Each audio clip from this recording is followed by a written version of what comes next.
Hi guys! Welcome to my vlog. This is Edra Spider Vlog.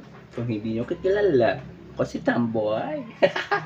Ito na po yung niluto ko, yung snake guard. Ginisa ko siya, pagkatapos nilagyan ko ng itlog. Di ba? May ulam na tayo ngayong gabi. Fresh na gulay. Tignan natin. Tikman natin ha.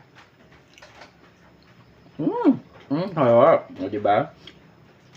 May ulam na tayo. Ang sarap.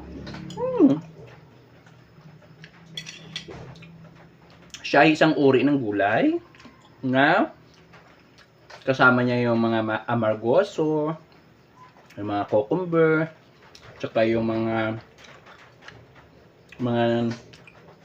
gulay na opo. Pero ito siya ay gulay din. From nakilala siya dito doon sa India. Marami sa India doon ng snake guard. So kaya guys, kung mayroon kayo, lutuin yung masarap. God bless at good evening!